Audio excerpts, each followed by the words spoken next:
शुक्रिया राजेंद्र इतने शानदार शेयर के लिए। विल्सन साहब, जस्टिस यादव साहब, हमारे पूर्व विधायक जी, लक्ष्मण, सम्मानित मंच और सभागार में जितने साथी, आप सबको पेरियार जयंती की बधाई, बहुत बहुत बधाई। और मुझे लगता है कि कांशीराम जी के बाद लखनऊ में आता जाता रहता हूँ, कांशीराम जी के बाद ये इतना बड़ा प्रोग्राम शायद अभी हो रहा है। बीच में मुझे पता नहीं लगा, इसलिए बधाई। अब मैं सोच रहा हूं मैं क्या बोलूं नहीं बोलूं, क्योंकि मेरे से भावनाएं बहुत आहत हो जाती। और यकीन मानिए, मैंने लिखा था, बोला भी था कि मैंने तो आलोचना नहीं की है, आलोचना तो अम्बेडकर और पेरियार साहब ने की है। मैंने तो अपनी राय रखी, इतिहास का छात्र होने के नाते मैंने राय रखी। तो मैं कुछ बोलूं भी नहीं, अगर मान लीजिए अब कुछ ना बोलूं मैं, तभी मेरे सिर्फ होने भर से ही बहुत लोगों की भावनाएं आहत हो सकती है। क्यों नहीं हो सकती? मेरे शर्ट अच्छे हैं, ठीक ठाक चेहरा भी है, बाल भी अच्छे हैं, महंगे कपड़े पहनते हैं, तो ये होने भर से जो है वो आपकी भावना आहत हो सकती है। And I am quoting Ambedkar, किसी हिंदू से, हिंदू जिस सेंस में कह रहे हैं, से पूछो किसी अस्पृश्य के जीवन में सुधार हो रहा है, अच्छे कपड़े पहन रहा है, खाना खा रहा है, व्यापार कर रहा है, सम्मान वाला पद लेता है, तो तुम्हें क्या प्रॉब्लम है इससे? तुम्हें क्यों समस्या है? तो हिंदू बोलेगा कि जिसे आप सुधार कहते हैं, वो सुधार नहीं, हमारे धर्म के खिलाफ विद्रोह, और उसकी जड़ें शास्त्रों में। अगर आप लोग उसमें बने रहना चाहते हो, उस धर्म में, तो आप सोचिए आजकल तो मैं सफाई अभियान करूं। जितना घर में जाइए, आप पेरियार साहब की जयंती है, घर में जाइए, जितना कचरा उचरा है वहां साफ कीजिए, सफाई कीजिए, पहला काम ये बस इसके, ठीक है। जाके आप गोमती है यहाँ पे, सब बहुत ही नाच नचायो ना लगे, मुक्ति उसी से मिलेगा। रोज मुझे धमकियां आती रहती है, 10-20, और फोन भी नहीं उठाता हूं, क्या फोन उठाऊं? बोले मेरा एड्रेस सबको पता है, मैं ट्रैवल करता रहता हूं हर दिन, सबका नंबर लिख लिया है। फिर किसी दिन मूड होगा तो सारे यूट्यूब पर नंबर डाल दूंगा कि ये नंबर, रोज 10 बनाता है। तो मैं इतिहास का छात्र हूं। भारत सरकार, नरेंद्र मोदी ने छापा है किताब डॉक्टर अम्बेडकर में, तमिलनाडु में पेरियार साहब की किताब छपी है, तो हमने तो अभी कुछ कहा भी नहीं, किया था पेरियार साहब ने, अम्बेडकर।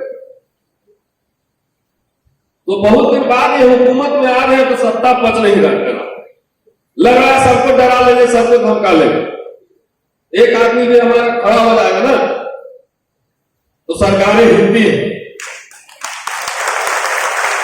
क्योंकि हम लोग को किसी से कुछ लेना नहीं है, कुछ मांगना नहीं है, किसी से कुछ नहीं चाहिए, जितना है उतना इनफ है। और समाज का मोहब्बत और प्यार मिलता है, इसे बड़ा दुनिया में कोई सम्मान नहीं, कोई सम्मान नहीं से बड़ा। तो दोस्तों, लक्ष्मण ने बैकग्राउंड बना दिया, अच्छा शानदार भाषण दिया उसने। मैं सिर्फ इतना कहना चाहता हूं कि जब तक पेरियार को स्टैब्लिश नहीं करेंगे नॉर्थ इंडिया में,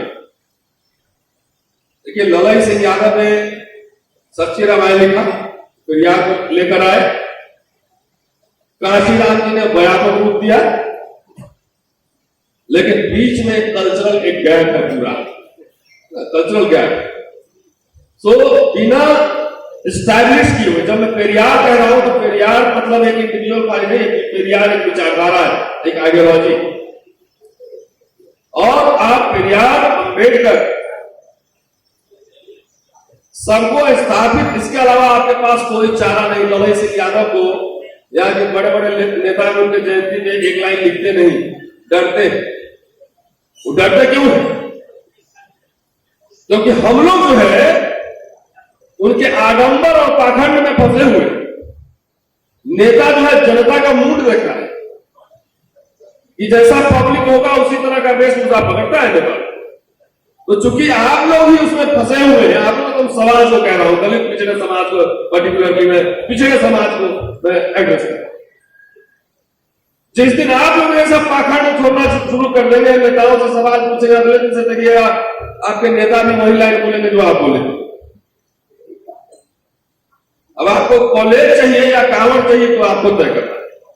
मैं तो चाहूंगा कि कॉलेज में आपके बच्चे जाएं, आपके बच्चे ऑक्सफोर्ड कैम्ब्रिज में जाएं, वहां जाकर पढ़े,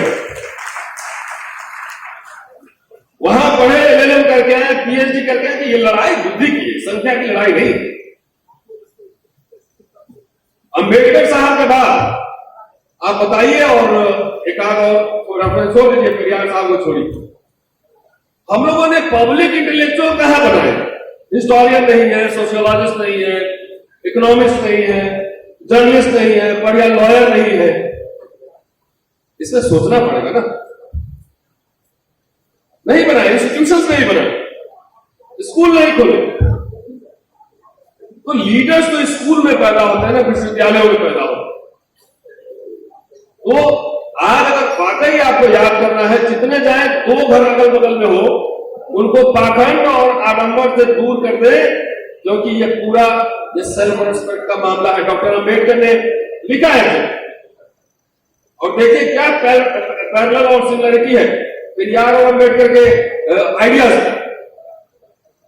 वहां वो सेल्फ रेस्पेक्ट मूवमेंट चला रहे थे, और अंबेडकर ने लिखा, nothing is more disgraceful for a brave man, nothing is more disgraceful for a brave man than to live a life devoid of self respect। अगर आपको सम्मान नहीं है तो आप जो है ना, अरे नौकरी तो मैं भी करता हूं, आपको सम्मान अगर नहीं तो हम इंसान नहीं। सेल्फ रेस्पेक्ट सबसे महत्वपूर्ण चीज। और जो आजकल व्यवस्थाएं हिल रही है, जिनका जिनका मन आहत हो रहा है, शुक्र मनाइए कि जो आवाज आप सुन रहे हैं वो विश्वविद्यालयों से निकल कर आ रहे हैं। लोगों ने एकदम सीधा चौड़ा करके बोलना शुरू कर दिया है। आपके बच्चे ज्यादा बढ़िया बोल रहे हैं।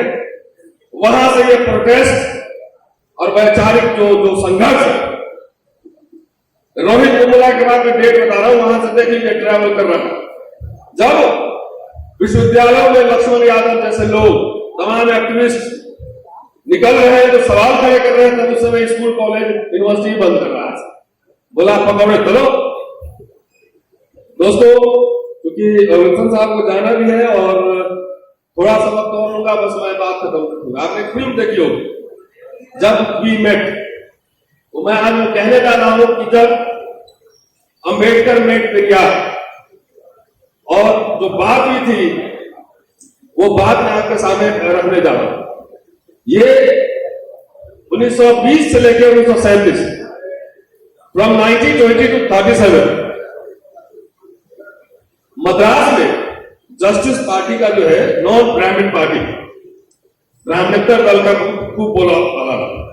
उसके बाद 37 के बाद डिक्लाइन हो रहा है। 44 में पेरियार साहब ने एक मीटिंग रखी, सितंबर में 23 और 24। डॉक्टर अंबेडकर वहां मिलने पहुंचे और पेरियार से मुलाकात हुई, और मैं जगह का नाम बता देता हूं, चेट्टीनाड हाउस। चेट्टीनाड हाउस में मुलाकात हुई। डॉक्टर अंबेडकर ने full support, he gave full support. उन्होंने कहा कि जो आप रिलीजियस रिफॉर्म, सोशल रिफॉर्म में चला रहे हैं, हमारी ओर से फुल सपोर्ट। फिर वहां की महिलाओं ने उनको चाय पार्टी दी, और एक अखबार का था संडे ऑब्जर्वर, उनके एडिटर ने उनको लंच में बुलाया, और वहां पे बहुत सारे लोग थे। उन्होंने कहा कि आप जो है एड्रेस कीजिए पूरे meeting.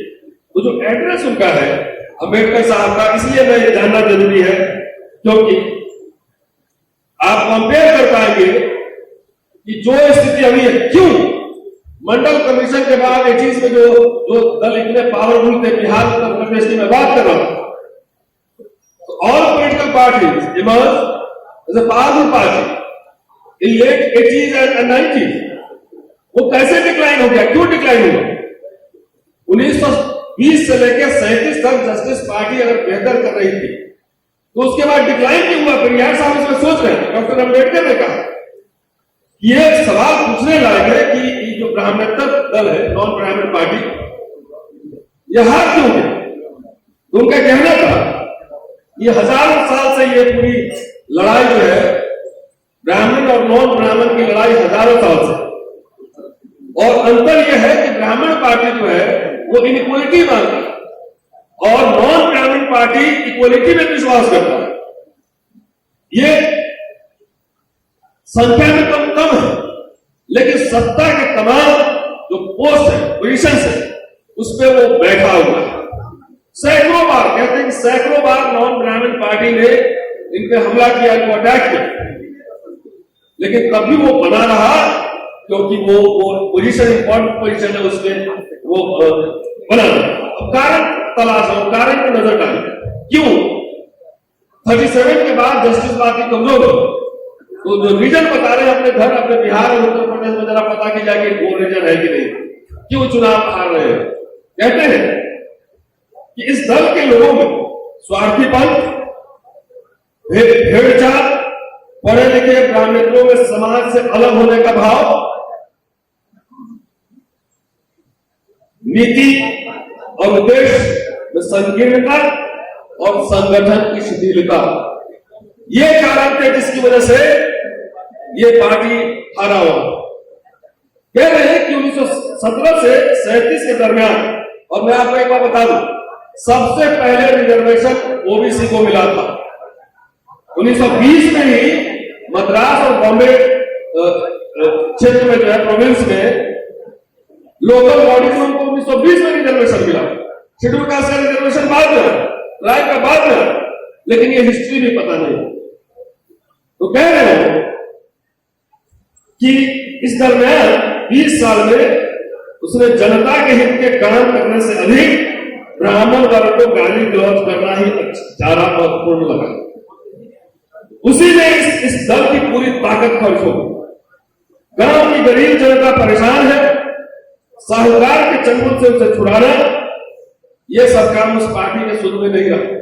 He was talking about 1920. Why the party was powered from 17 to 37, and in 37 first election the party lost. So Ambedkar, he was analyzing the reason. What were the reasons for defeat?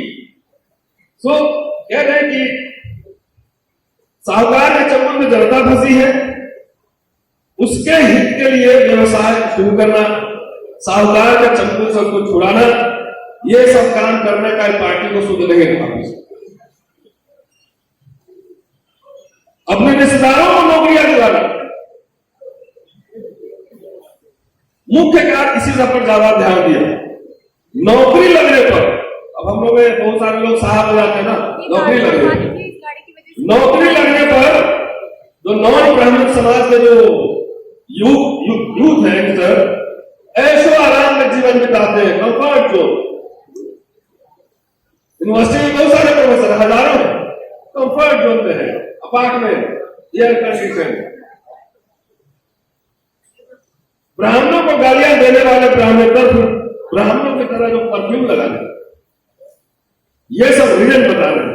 उसी प्रकार जो रहन सहन अपनाने लगे। सो ब्राह्मणवाद को नष्ट करने की जो पार्टी की नीति थी, वो कहीं एक कोने में दुबकी रही, वो कहीं दुबकी रही।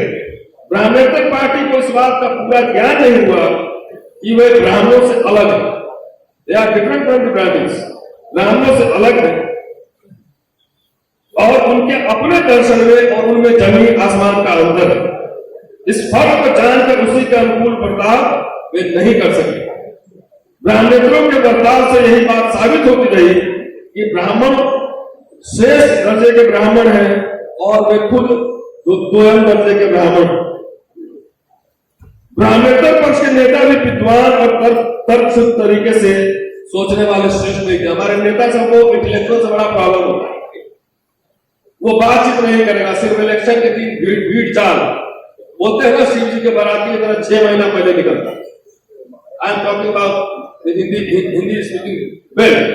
तो ये सारे रीजंस थे और मुझे लगता है कि टाइम हो रहा है।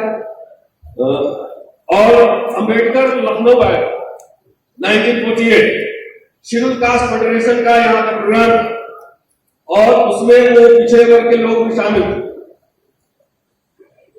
आप जाके गूगल पर सर्च कीजिए, यहां पे उन्होंने कहा था कि अगर दलित और पिछड़े एक हो जाए तो आप सत्ता से कभी हट नहीं सकते हो। यही लखनऊ में 23-24 अप्रैल को।